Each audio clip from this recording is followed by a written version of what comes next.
ప్రభు నామానికే మహిమ కలుగునుగాక. కూడి వచ్చిన మీ అందరికీ కర్మల ఆత్మీయ సహవాస సంఘ విశ్వాసులందరికీ మన ప్రభువును ఆయన ప్రియ కుమారుడునైన యేసుక్రీస్తు వారి శ్రేష్టమైన నామలో శుభములు మరియు అందరికీ వందనాలండి. యోబు గ్రంథం 18వ అధ్యాయాన్ని మనం ధ్యానం చేసుకుంటాం. యోబు గ్రంథము 18వ అధ్యాయం. ఇందులో ముఖ్యమైన అంశం ఏంటంటే భక్తిహీనుల జీవితము ఆర్పివేయబడును. భక్తిహీనుల జీవితము ఆర్పివేయబడును. యోబు పలికినటువంటి మాటల తర్వాత షూహీయుడైనటువంటి బిల్దదు మరలా మాట్లాడుతూ ఉన్నాడు. యోబును గద్దిస్తూ దుష్టులైనటువంటి వారికి, భక్తిహీనులైనటువంటి వారికి హింసలు కలుగుతాయి, మరణం వస్తుంది అని బిల్దదు మాట్లాడుతున్నాడు. మొదటిసారి మాట్లాడినప్పుడు బిల్దదు యోబు మాటలు గాలి మాటలని చెప్పాడు. వాటికి అర్థం లేదన్నాడు. యోబు గ్రంథం 8వ అధ్యాయం 2వ వచనం. ఎంతకాలము నీవిట్టి మాట్లాడదో, నీ నోటి మాటలు సుడిగాలి వంటి వాయను. అంటే యోబు మాటల్ని గాలి మాటలు అంటున్నాడు. వాటికి అర్థం లేదు అన్నాడు. ఇప్పుడేమంటున్నాడు అంటే 2వ వచనంలో, మాటలలో చిక్కుపరుచుటకై మీరెంతసేపు వెతుకుదురు, మీరు ఆలోచన చేసి ముగించిన ఎడల మేము మాట్లాడతాము అంటున్నాడు. మాటలతో చిక్కుపరచుటకై మీరు ఎంతసేపు వెతుకుదురు అంటున్నాడు. యేసుక్రీస్తు ప్రభు కాలంలో పరిసయ్యులు కూడా ఆయనను మాటల్లో చిక్కుపరచాలని ఆలోచన చేసినట్టు మనం చదువుతాం. మీరు ముగిస్తే నేను మాట్లాడతాను అంటున్నాడు. అంటే మీరు అని సంబోధిస్తున్నాడంటే ఇక్కడ యోబు పక్షంగా కొంతమంది ఉండి ఉండొచ్చు, కొంతమంది యోబు పక్షంగా మాట్లాడే వాళ్ళు ఉండి ఉండొచ్చు. అందుకని మీరు మీరు మీరు అంటున్నాడు. మీరు ఎంతసేపు వెతుకుదురు, మీరు ఆలోచన చేసి ముగిస్తే నేను మాట్లాడతాం, మేము మాట్లాడతాం అంటున్నాడు. మేము అంటే ఎలీఫజు, జోఫరు, ఇతను. ఇంకా 3వ వచనంలో అంటాడు, మీ దృష్టికి మృగములుగాను మూడులుగాను మేము ఎంచబడుట ఎలా అంటాడు. మీ దృష్టిలో మేము మూడులం, అపవిత్రులం, అజ్ఞానులమా అంటున్నాడు. యోబు బిల్దదుని ఎప్పుడు కూడా అపవిత్రుడు నీవు అనలేదు, అపవిత్రుడు అనలేదు. కానీ భక్తులైనటువంటి వారు, నిజమైన భక్తులు, తమ్ము మృగముల వంటి వారము అని ఒప్పుకున్నారు. కీర్తనకారుడు ఆసాపు 73వ కీర్తనలో 22వ వచనాన్ని మనం చదివితే, నేను తెలివి లేని పశుప్రాయుడనైతిని, నీ సన్నిధిని మృగము వంటి వాడనైతిని అన్నాడు. ఇక్కడ మీ దృష్టికి మేము మృగముల వంటి వాళ్ళమా, మూడులుగా ఎంచబడాలా అంటున్నాడు. ఇక్కడ బిల్దదు యోబును మాటల ద్వారా బాధించడానికి ఇలా మాట్లాడుతూ ఉన్నాడు. ఇంకా 4వ వచనం అంటాడు, కోపము చేత నిన్ను నువ్వు చీల్చుకునివాడా,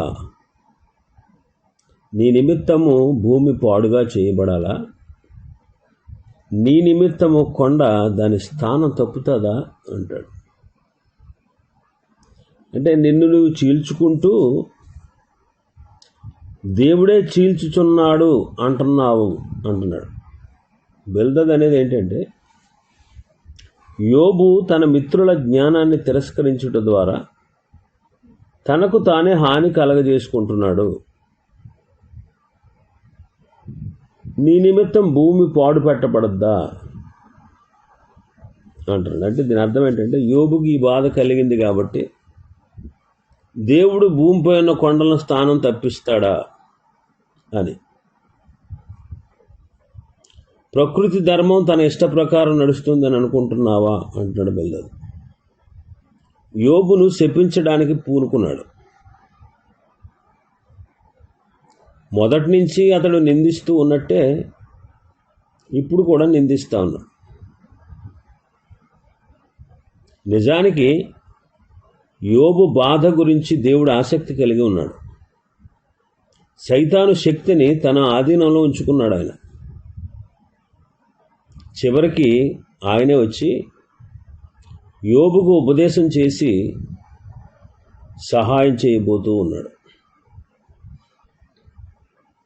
ఇంకా 5వ వచనం నుంచి మనం చదివితే, దుష్టులకు హింస మరణం వస్తుంది, భక్తిహీనులకు దుష్టులకు హింస మరణం వస్తుంది అంటాడు. 5వ వచనంలో, భక్తిహీనుల దీపము ఆర్పివేయబడును, వారి అగ్ని జ్వాలలు ప్రకాశింపకపోవును అంటాడు. అంటే యోబుకున్నటువంటి వైభవం, ధనధాన్యాలు, పేరు ప్రఖ్యాతులు అన్నీ ఆరిపోయాయి. 6వ వచనంలో, వారి గుడారంలో వెలుగు అంధకారం అవుతుంది అంటున్నాడు. వారి గుడారంలో వెలుగు అంధకారం అవుతుంది. అందుకే అంటే భక్తిహీనుల ఇల్లు కూలిపోద్ది, అతని ఐశ్వర్యం అడుగంటిపోద్ది, వారి స్వకీయ ఆలోచనలు వారిని కూలుస్తాయి. 7వ వచనంలో, 8వ వచనంలో, వాడి తలంపులు వాడికి వ్యతిరేకమవుతాయి, తమ కాళ్లే వారిని వలలలోకి నడిపిస్తాయి. అంటే వాళ్ళు నడుస్తూ నడుస్తూ నడుస్తూ వలలో చిక్కుకుంటారు. ఇతరుల కొరకు బోను సిద్ధం చేసి 9వ కీర్తన 15వ వచనం ప్రకారం దానిలో వారే చిక్కుకుంటారు.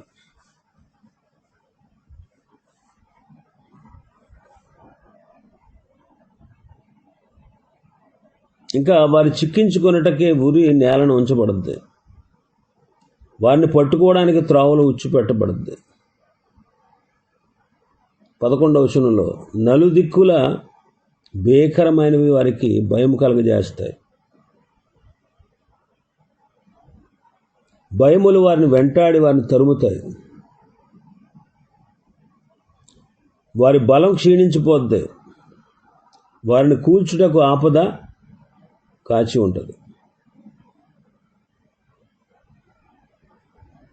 అది వారి దేహ అవయవాలని భక్షిస్తుంది అంటాడు.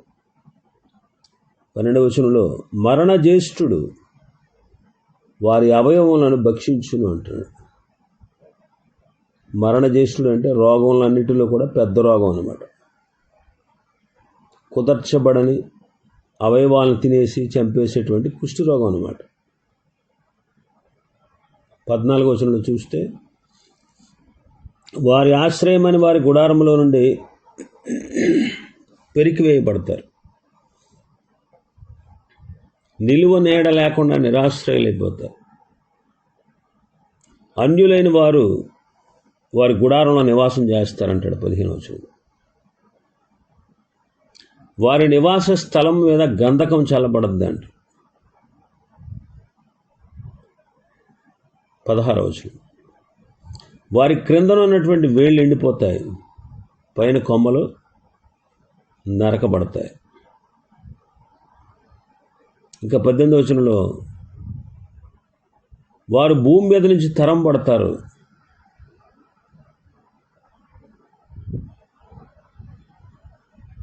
భూమి మీద ఎవ్వరూ కూడా వాళ్ళని జ్ఞాపకం చేసుకోరు, వారిని ఎరిగిన వారు ఎవ్వరూ ఉండరు అంటాడు. ఇంకా 19వ వచనంలో చూస్తే వారికి కుమారులైన వంశమైన ఉండదు, పుత్రులైనను పౌత్రులైనను ఉండరు అంటాడు. వారు నివసించిన స్థలాల్లో తప్పించుకునే వాడు ఒక్కడు కూడా ఉండడు అంటాడు. అంటే అతని కుటుంబం అంతరించిపోద్ది. యోబు యొక్క కుటుంబీకులు అందరూ చనిపోయారు కాబట్టి యోబు నీ గతి ఇంతే, నీ వంశం కొనసాగదు, అందుకే నీవు కూడా చస్తున్నావు అని శాపనార్థాలు పలుకుతున్నాడు. తర్వాత వచ్చిన వారు వారి మీద పడిన శిక్షను చూసి విషమయం పొందుతారంటాడు, వారిని చూసి దిగులు పడతారంటాడు. నిశ్చయముగా భక్తిహీనుల నివాసానికి ఇట్టి గతి పడద్దే. వారు అనుకున్నది ఏంటంటే గొప్ప విపత్తులు ఘోర పాపుల మీదకే వస్తాయి. యోబు భక్తిహీనుడు కాబట్టి, దుష్టుడు కాబట్టి అతని మీదకి ఘోర విపత్తులు వచ్చాయి. కాబట్టి యోబు ఘోరమైన పాపి అని వాళ్ళ యొక్క భావం. యోబు దేవుణ్ణి ఎరగనటువంటి అన్యాయస్తుడు అని వాళ్ళు అంటున్నారు. అందుకే 21వ వచనంలో నిశ్చయముగా భక్తిహీనుల నివాసములకు ఇట్టి గతి పట్టును, దేవుణ్ణి ఎరగని వారి స్థలం ఇలాంటిదే అంటున్నారు. 5వ వచనంలో భక్తిహీనుల దీపం ఆర్పివేయబడును అంటూ 21వ వచనంలో భక్తిహీనుల నివాసములకు ఇట్టి గతి పట్టును అంటున్నారు. అంటే టోటల్గా వారు ఈ షూహీడ్ అనేటువంటి బిల్దదు ఈ అధ్యాయంలో యోబుని భక్తిహీనుడు అంటున్నాడు. భక్తిహీనుడు అంటాడు. భక్తిహీనులైన వారికి ఎలాంటి కష్టాలు నష్టాలు శ్రమలు కలుగుతాయంటాడు. ఇతరులకు అన్యాయంగా తీర్పు తీర్చడం గురించి మనం చాలా జాగ్రత్తగా ఉండాలి. ఈ రోజుల్లో కూడా దేవుడు తన కుమారులను శిక్షించుటకు బాధలను పంపిస్తాడు. బాధలు పడుతున్నాడు కాబట్టి సాటి సోదర క్రైస్తవుడు పాపాత్ముడు అని మనం ఎప్పుడు తీర్పు తీర్చకూడదు.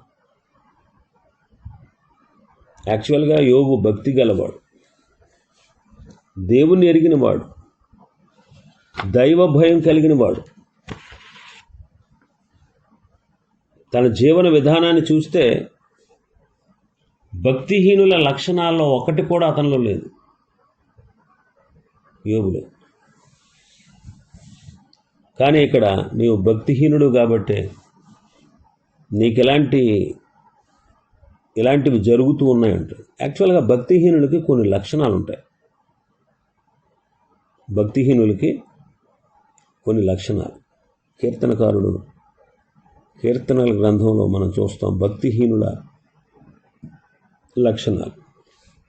18వ కీర్తన 21వ వచనాన్ని చదివితే 18వ కీర్తన 21వ వచనం, యెహోవా మార్గములను నేను అనుసరించుచున్నాను, భక్తిహీనుడనై నేను నా దేవుని విడిచిన వాడను కాను. భక్తిహీనులు దేవుని విడిచిపెట్టేస్తారు. దావీదు అంటాడు, నేను భక్తిహీనుని కాదు, ఎందుకంటే నా దేవుడిని నేను ఎప్పుడు విడిచిపెట్టలేదు, నా దేవుడు నాకు అవసరం లేదని నేను ఎప్పుడు చెప్పలేదు, నేను భక్తిహీనుని కాదు అంటాడు. అంటే భక్తిహీనుడు ఏం చేస్తాడంటే దేవుణ్ణి వదిలేస్తాడు. యోబు భార్య ఏముంది, ఇంకను నీవు నీ యథార్థతను విడవక ఉంటావా, దేవుని దూషించి మరణము కమ్ము అని సలహా ఇచ్చింది. యోబు అలా చేయలే. ప్రభు అంటారు, నిష్కారణంగా అతన్ని పాడు చేయడానికి నీవు నన్ను ప్రేరేపించావు, అయినా సరే అతడు ఇంకా తన యథార్థతను వదలకై ఉన్నాడు అంటాడు. అంటే దేవుని విడిచిపెట్టలేదు. ఇంకా 36వ కీర్తనలో మనం చదివితే 36వ కీర్తన 1వ వచనం, భక్తిహీనుల హృదయములో అతిక్రమము దేవోక్తి వలె పలుకుచున్నది, వాని దృష్టి ఎదుట దేవుని భయము బొత్తిగా లేదు. భక్తిహీనుడికి దైవ భయం ఉండదు, దేవునికి భయపడడు వాడు.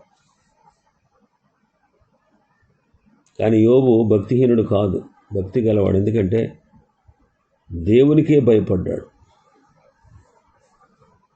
దేవునికే భయపడ్డాడు. దేవుడంటే భయం కలిగిన వాడు, భయం కలిగిన వాడు. ఇంకా మనం చూస్తే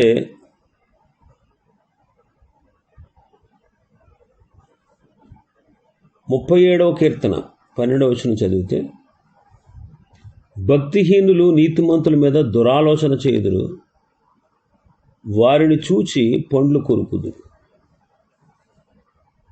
భక్తిహీనులు నీతిమంతుల మీద దురాలోచన చేస్తూ వారిని చూచి పళ్ళు కొరుకుతూ ఉంటారు.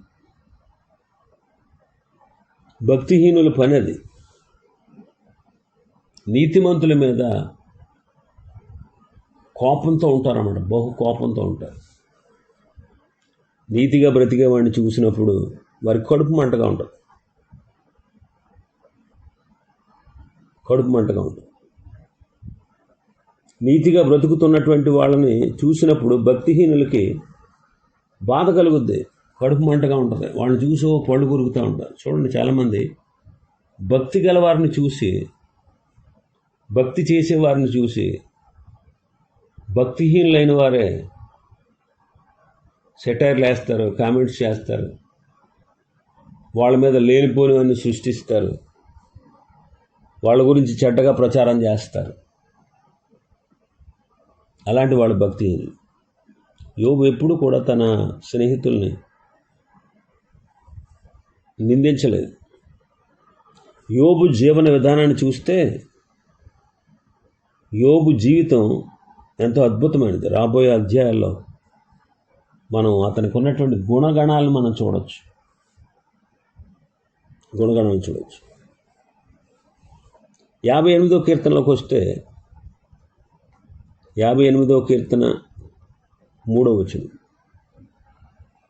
తల్లి కడుపున పుట్టినది మొదలుకొని భక్తిహీనులు విపరీత బుద్ధి కలిగి ఉంటారు, పుట్టిన తోడని అబద్ధములాడుచు తప్పిపోతారు. భక్తిహీనులకు విపరీత బుద్ధులు కలిగి ఉంటారట. బిలాము ప్రవక్త యొక్క నడత దేవుని దృష్టికి ఎలా ఉందట? విపరీతంగా ఉంది. నా ఎదుట నీ నడత విపరీతమైనది, అందుకే నేను ఖడ్గముతో చంపడానికి వచ్చాను.